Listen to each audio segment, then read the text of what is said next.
अहिल्यानगरमध्ये मागच्या सोमवारीच महामानव विश्वरत्न डॉक्टर बाबासाहेब आंबेडकर यांच्याबद्दल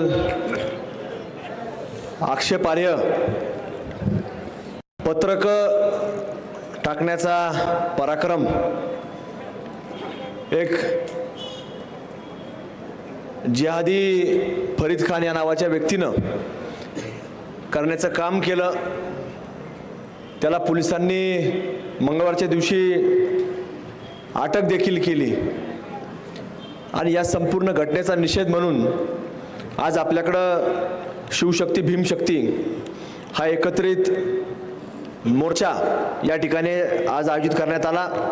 इथपर्यंत आपण आलेलो आहोत आणि आता सगळेजण बरेच लोक उन्हात आहेत, काही लोक सावली पाहून थांबलेत आणि काही लोक काही जर झालं तो वर तयारी सुद्धा थांबलेले आहेत.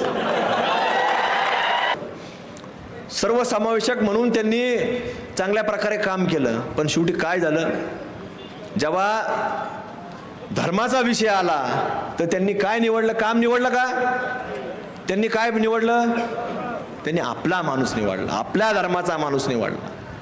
म्हणजे ही परिस्थिती आपल्याला इथंच ही पश्चिम बंगालमध्ये पाहायला मिळते. त्याला आपण काय म्हणतो? डेमोग्राफिकल जिहाद. आपल्या महाराष्ट्रामधलं उदाहरण सांगायचं म्हटलं तर मालेगाव देखील एक फार मोठं उदाहरण आहे. तिथं सुद्धा अशीच परिस्थिती आहे की पूर्वी तिथं काँग्रेसचे लोक तिथं निवडून येत होते, पण ज्या वेळेला हळूहळू ती संख्या वाढत गेली, मतदार वाढत गेला, तर तिथं आता कुठला आमदार आहे, कुठल्या पक्षाचा आमदार आहे? MIMचा आमदार आहे. आणि हीच MIMची बोकडं ही आपल्या अहिल्यानगरमध्ये त्या दिवशी आली.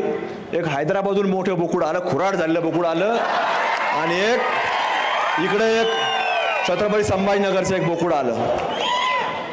ते बोकड आता ते मला आवाज काढता येत नाही आणि मी काय प्रयत्न केला नाही त्या बोकड्याचा आवाज काढायचा.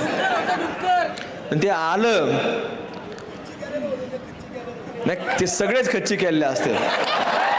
मग ते बोकड आलं आणि ते काहीतरी बडबड बडबड बडबड आता त्याला वाटतं आपण बोललंच पाहिजे, नाही बोललं तर आपल्यालाही लोक विचारायचे नाही. आता त्यांची भाषा बदलली. पूर्वी सांगायचे ते पूर्वी भाषणात 15 मिनिट पोलीस हटाओ फिर देखेंगे. अरे 15 मिनिट कशा, तू 5च मिनिट वाव दे, आम्ही सांगू. 15 मिनिट काय लागतात? 15 मिनिट बी लागत नाही, तू 5च मिनिटं सांग.